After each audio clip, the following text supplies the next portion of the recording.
Hello friends, स्वागत है आपका इस वीडियो में। देखिए 4 फरवरी का जो एग्ज़ाम हुआ है, shift first shift, second shift और थर्ड शिफ्ट का बारी बारी से सारा का हम क्वेश्चन को एनालिसिस करेंगे। ठीक है, जितना भी मुझे मिल पाया है उनको पढ़ते हैं, आप मिलाते रहेंगे। देखिए इसमें पहला क्वेश्चन है 2011 के जनगणना के अनुसार भारत का लिंगानुपात कितना है। यानी 2011 का जो जनगणना हुआ था उसमें भारत का पूछा गया है। यानी 1000 बॉयज में से कितने गर्ल्स हैं। तो 1000 लड़का में से 943 आपका आंसर सही होगा। ठीक है, 943। अगला क्वेश्चन है एटीएम किस क्षेत्र में आता है। एटीएम किस क्षेत्र में आता है, तो यह आपका तृतीयक क्षेत्र में। तृतीयक, प्राथमिक, द्वितीय, तृतीयक, यानी 3 क्षेत्र होता है, उसमें एटीएम आपका तृतीय क्षेत्र में आता है। अगला क्वेश्चन है अशोक के शिलालेख किस भाषा में लिखे गए थे। अशोक के जो शिलालेख था वह किस भाषा में लिखा गया था, तो वह आपका प्राकृतिक भाषा में लिखा गया था। यह आपका पिछले साल के क्वेश्चन से रिपीटेड क्वेश्चन है। अगला है संघ लोक सेवा आयोग, जिसे यूपीएससी कहते हैं, ठीक है, का उल्लेख किस अनुच्छेद में है। यानी अनुच्छेद का नाम बताना है, यह इसका उल्लेख किस अनुच्छेद में है। तो आपको ऑप्शन दिए गए थे, ऑप्शन में आपका 315 से 323 जो होगा आपका सही होगा। तो बहुत सारे बच्चे सही भी कर चुके हैं इसमें। अगला है टिप्पणी नृत्य का संबंध किससे है, तो यह गुजरात से संबंधित है, गुजरात से। अगला क्वेश्चन है भारतीय संविधान का भाग 3, ठीक है, भाग यहाँ बोला है, अनुच्छेद नहीं है, भाग 3 किससे संबंधित है। तो भाग 3 में आपका मौलिक अधिकार, ठीक है, मौलिक अधिकार आपका संबंधित है। आगे चलते हैं। आगे क्वेश्चन है भारत में तीसरी पंचवर्षीय योजना का मुख्य उद्देश्य क्या था। पंचवर्षीय योजना से आपका बहुत सारा क्वेश्चन पूछा जा रहा है, हर शिफ्ट में 4-5 क्वेश्चन पूछे जा रहे हैं। ठीक है, तो इन पे आप ध्यान दीजिएगा। उनका उद्देश्य था स्वतंत्र अर्थव्यय। ठीक है। अगला है गुरु एम के सरोज किस नृत्य से संबंधित हैं। एम के सरोज, तो भारतनाट्यम, ठीक है, भारतनाट्यम। अगला है पहला एशियाई खेल कहाँ आयोजित किया गया था। तो पहला एशियाई खेल आपका नई दिल्ली आपका सही आंसर हो जाएगा। सरकार के कितने अंग हैं। अगला क्वेश्चन है सरकार के कितने अंग हैं। तो इनके अंग 3 होते हैं। ठीक है, एक होता है विधायिका, कार्यपालिका और न्यायपालिका। अगला क्वेश्चन है 1990 के एशियाई खेल में कौन से नए खेल को जोड़ा गया था। 1990 में जो एशियाई खेल हुआ था उसमें कौन से नए खेल जोड़ा गया था। तो आपका 6-7 जोड़ा गया था। सॉफ्टबॉल, सेपट टैको, वुसू, कबड्डी और नौकयान आपका ऑप्शन में थे, जो आपका सही आंसर है। और भी क्वेश्चन मिले हैं। उत्कर्ष गैस किस समूह में रखी जाती है। यानी आपका आधुनिक आवर्त सारणी से भी क्वेश्चन पूछा गया है, समूह बोला है, तो समूह आपका 18 में। ठीक है, 18 में। अगला है वह कौन सा पौधा है जिसका फल ऊपर की तरफ बढ़ता है। ऐसा क्वेश्चन पूछा जा रहा है, ऊपर की तरफ बढ़ता है या नीचे की तरफ बढ़ता है, ऐसा क्वेश्चन मतलब पूछा जा रहा है। तो ऑप्शन में आपका स्ट्रॉबेरी, कद्दू, बहुत सारे ऑप्शन में थे, तो स्ट्रॉबेरी आपका सही आंसर होगा। अगला देखिए मेंडलीव की आवर्त सारणी किस पर आधारित है। यानी मेंडलीव की जो आवर्त सारणी दी गई थी वह परमाणु द्रव्यमान या एटॉमिक नंबर या एटॉमिक मास पे ऐसा ऑप्शन में था। तो आपका सही आंसर हो जाएगा परमाणु द्रव्यमान, संख्या नहीं होगा, परमाणु द्रव्यमान। अगला है कथकली राज्य का एक शास्त्रीय नृत्य है। कथकली है केरल का। अगला है भारत के हरित क्रांति के जनक एम एस स्वामीनाथन का निधन कब हुआ था। कब हुआ था पूछा है, पहले पूछा था हरित क्रांति का जनक कौन है, तो एम एस स्वामीनाथन याद रखिएगा। इनका निधन कब हुआ था, 28 सितंबर 2023 को।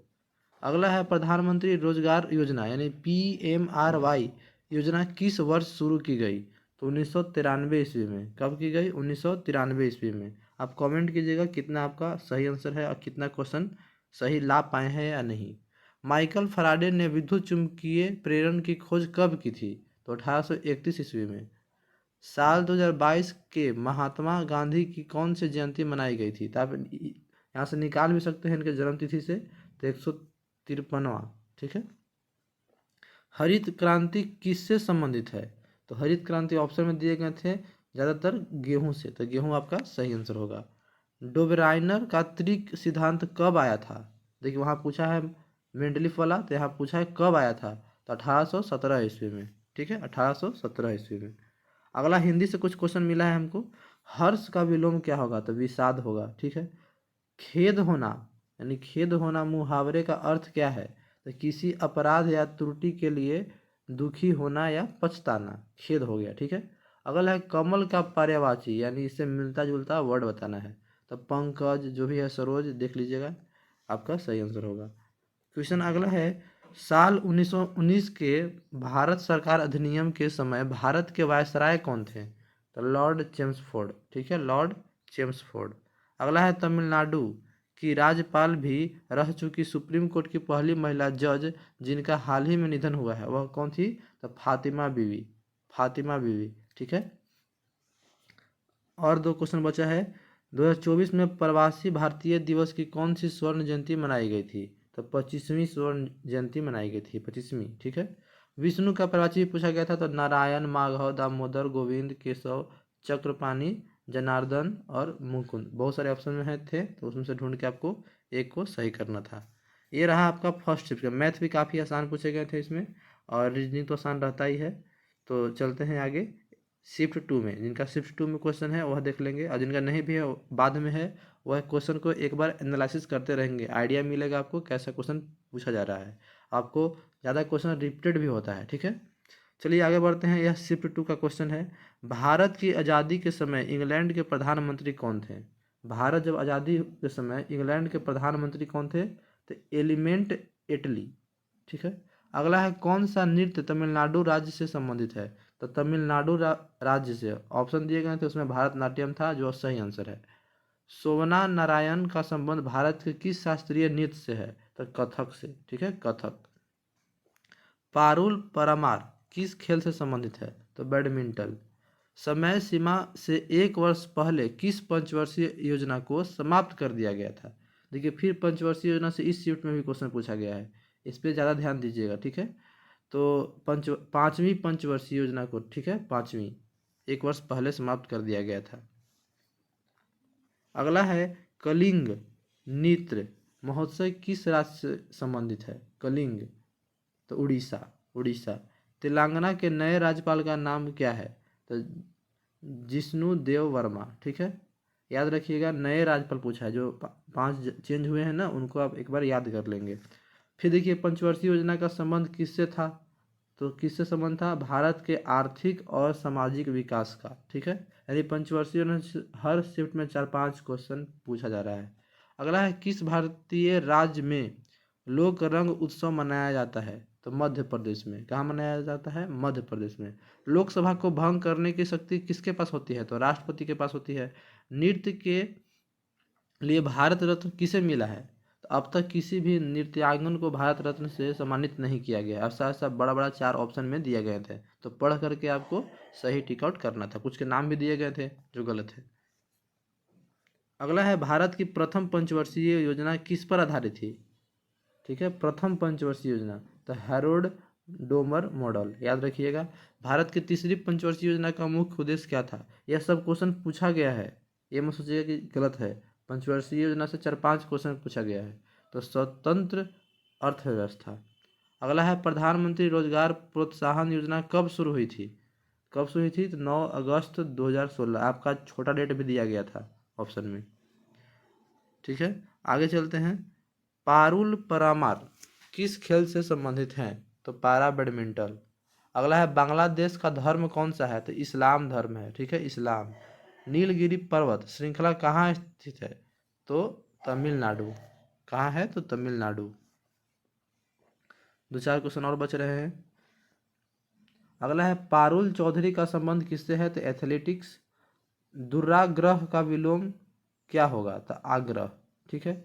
लोकसभा को कौन भंग कर सकता है? राष्ट्रपति। रिपीटेड क्वेश्चन आ रहा है। भारतीय आज़ादी के समय इंग्लैंड के प्रधानमंत्री कौन थे? ये तो हो गया आपका। चलिए अब आते हैं अगला, एसएससी जीडी 4 फरवरी का थर्ड शिफ्ट। ठीक है। इसमें है, रुद्रदामन का जूनागढ़ अभिलेख कहाँ स्थित है? ठीक है। रुद्रदामन का जूनागढ़ अभिलेख कहाँ स्थित है? तो इसका आंसर होगा गुजरात के जूनागढ़ के पास गिरनार पहाड़ी पर। पहाड़ी का नाम दिया गया था गिरनार पहाड़ियाँ, आंसर होगा आपका। इंद्रधनुष क्रांति किससे संबंधित है? तो कृषि से इंद्रधनुष। 2011 की जनगणना के मुताबिक सर्वाधिक वृद्धि दर किस राज्य में थी? तो मेघालय। अगला क्वेश्चन है, तमिलनाडु के वर्तमान मुख्यमंत्री कौन है? वर्तमान, तो आपको ऑप्शन में दिए गए थे MK स्टालिन। अगला है, 1968 में किस पद्मश्री से सम्मानित किया गया था? किसे? ठीक है, पद्मश्री से, तो आपका विजय तिमाला। अगला है, बास्केटबॉल कोर्ट की लंबाई और चौड़ाई कितनी है? तो लंबाई आपका हो जाएगा 28 मीटर, या अगर फीट में दिया होगा ऑप्शन में तो 94 फीट, और चौड़ाई आपका 15 मीटर यानी 50 फीट। जो ऑप्शन में दिया गया होगा मीटर में तो मीटर में मारिएगा, फीट होगा तो फीट वाला देख लीजिएगा। अगला है, फिट इंडिया आंदोलन का उद्घाटन किसने किया? तो नरेंद्र मोदी। भारतनाट्यम किस राज्य का प्रसिद्ध नृत्य है? देखिए यह क्वेश्चन दोबारा पूछा गया है, सेकंड शिफ्ट में भी और थर्ड में भी, तो तमिलनाडु आपका सही आंसर होगा।